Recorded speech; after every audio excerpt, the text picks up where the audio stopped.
So what does this mean for the cleric? This kind of assumes that you'll listen to the lecture video, but if not, I'll summarize as we go along. In this video, we'll talk about what the lecture means for game terms, how it can affect role-playing, both as a player and a DM.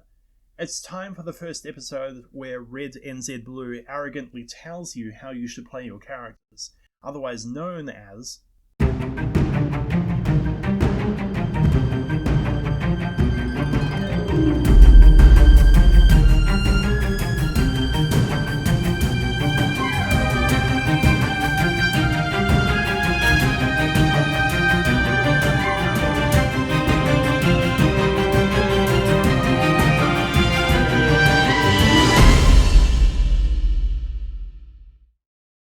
The Sage of Colours does a good job explaining what priests are and what a cleric is, though by necessity he had to leave out a few things. For example, he wouldn't have had a good way to talk about explaining devotion as measured in a cleric by way of the wisdom stat. In previous iterations of D&D, wisdom was a limiter for spellcasting. In AD&D, clerics couldn't cast 6th level spells unless their wisdom was 17th or higher, and 7th level spells unless their wisdom was 18 or higher. And they only went up to 7th level spells, by the way. In 3.x edition, the wisdom score dictated the level of spell you could cast exactly. So a wisdom of 10 meant that you could only cast orisons, 11 meant 1st level, 12 2nd level, etc, etc. In 4th edition and 5th edition, it merely makes it easier for monsters to save against the spells. It makes healing weaker, but there are spells that don't require a high wisdom to be effective. No, all that a lower wisdom does in 5th edition is limit the number of spells you can prepare. This is equal to your wisdom modifier plus cleric level at a minimum of 1 spell, which means if you wanted to worship, say, Cord, the god of strength, and you're limited to point by or just bad rolls, feel free to put your highest score into strength. The spells can supplement your combat prowess, and you can be a cleric that teaches others that personal perseverance and strength is the way to literally carry a society, and cast that 1 spell however so many times you want to. In this new 5th edition Faerun, the gods have withdrawn and fewer avatars walk the world, and there's less death by thunderstorms, and generally it's a new age of mortals. Now more than ever, the cleric class is so important because suddenly the best chance the mortals of the realm have to see proof of the god's benevolence, or wrath, is through your character or NPC. Imagine you're being attacked by bandits and the mage is casting a spell, firebolts bursting from his hand as he weaves complex mathemagica, the bard sings like a song of courage, the fighter flashes her steel and splits a bandit in half. These classes have a strong link to their damage. And suddenly your turn, the cleric, and you cast the cantrip Sacred Flame. From a purely mechanical sense, it's only 1d6 radiant, but outwardly, as we discussed in the lecture, there is a chain that now connects you to your spell, but most of it is hidden from the eyes of the NPC aggressors. All you need to do is talk to your god, raise your arm, and a bolt of light spears down from the heavens to strike at your foe. It's part of the thematic, I almost said phlegmatic, as part of the thematic flavour of the cleric kit. The wizard spells usually spring from their hands, the bard spells come from their voice, the weapon is literally being held by the fighter, but for you speak a prayer to your god and something bad happens to someone else far away. That can be terrifying for NPCs or players to witness. Imagine being that guy attacking a fighter only to hear the chainmailed hooded figure 30 feet away whispering a prayer to Timora, and suddenly you're being bludgeoned from behind into unconsciousness by a giant golden floating d20. So what is it that elevates a priest or cleric to be able to cast spells?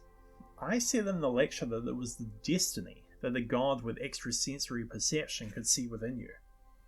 I also said that it was rare, much rarer than games might suggest. The thing is, the AD&D system states that most clergy that follow a god are just unpowered, unimportant mortals, and most of the church hierarchy are unpowered, slightly more important mortals. Their job is to be a faith battery for their gods.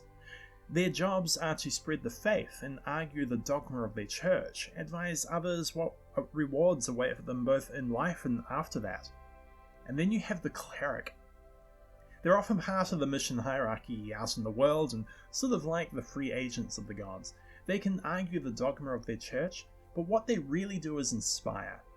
When you're playing a cleric or when you're running a cleric NPC, remember that your god has hundreds or thousands of faithful throughout the world, but they chose you.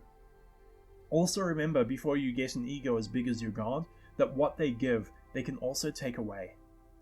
The 5th edition PHB suggests that maybe your god could have given you these powers against your will, and I'm not saying drop that idea if that's how you want to play it, but ideally they're doing this because they see a destiny in you, and that destiny would likely be fulfilled faster and better if you're acting like partners. However, and this is especially true when you're low level, it doesn't automatically mean that you as the cleric are the most important person in the church hierarchy. Being a cleric might mean that you're living proof of a higher destiny, or that a god has touched you, but you still start at low power, and that destiny might be years away. That touch might be minor. Although considering how most campaigns take years but last weeks of game time at most, you don't have to suffer under the weight of the hierarchy for too long. But as the hand of the god, you'll still have to answer to the heart, mouth, eyes, ears, and spleen of the god. As a DM, this gives you very good ways to offer plot to the game. Many times the cleric in an adventuring group just rocks on up into town after a hard half hour in a dangerous ancient temple, sells the platinum candlestick and says they go to church, and then they leave for the next village. But there's this whole life that the cleric has signed up for. What if, when they go to church, the local pastor advises them that there's been an uptick of undead down by the old graveyard, that they would be best suited for cleaning out? Or perhaps a letter has been sent ahead of the adventuring group asking that the cleric check out a ruined manor nearby, and it supposedly holds a religious document that the church needs. If they refuse or say they don't have the time, that can look bad to them and to their god. I'm not saying have the gods take away their powers unless they do this railroady quest. I'm flailing my arms while I'm saying this. But it pays to remind the player that sometimes with great power comes a heck of a lot of responsibility. We also talked briefly about the domains. Currently in 5th edition, there are the domains, ready for this, Arcana, Death, Forge, Grave, Knowledge, Life, Light, Nature, Order, Protection, Tempest, Trickery, Twilight, Unity, War, Blood, Solidarity, Strength, Ambition, and Zero. And Zeal. Wow. Hey, someone make a Zero domain. That would be cool. Make it Farah's Dunes.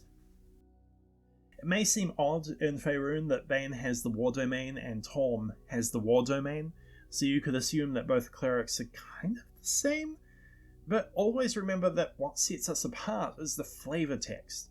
Bane is the god of subjugation and tyranny. His chosen few clerics will embody the evil of war.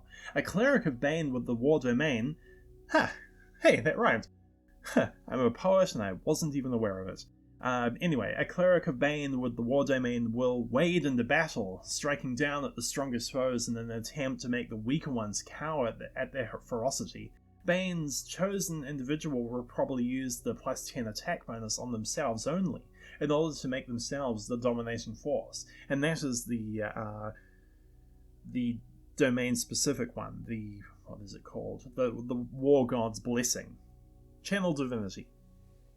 The rule says that when you target a creature, you count as one of those creatures. A cleric of Bane would absolutely use both that and the guided strike on themselves. Couple that with the Great Weapon Master feat, -5 to attack, +10 to damage, and you've got someone who can demoralize the battlefield in one hit. Cleric of Torm, on the other hand, embodies a philosophy of honor, courage, self-sacrifice. A cleric of Torm would likely view their team as extensions of their own faith, bringing the War God's blessing out only at opportune times, when another's decisive hit needs to hit. A cleric of Torm understands that they don't need to be the one to strike the mighty blows in order to inspire others. Their presence on the field, the fact that all their comrades survived and the monsters are slain, that can be inspiration enough. For the DM, this can be a good thing to remember also when we're making gods for our campaign worlds. I sometimes make the mistake of thinking, Okay, New World. This is the god Wat. He's the light god. And this is Clash, the war goddess. And this over here is Thundera, the tempest goddess. But gods can be more varied. It's okay to have 3 different gods, each with the war domain, if one believes that war is necessary to promote freedoms, one believes war is necessary to make one strong, and another believes war is a natural part of life, so you might as well do it well. Your clerics, NPC clerics, will be richer and fuller, and your players will thank you for giving them several options for interpretation within their faiths. Hopefully people appreciate this breakdown between the lecturer and the DM, and if people like it, I'll continue with this format in the future. Hopefully next time I'll have a few tangible things to add to your campaign based on previous editions of D&D, because next time we're talking about the very hands-on class. We're talking about paladins. Until next time, roll well, be inspired, and to be continued.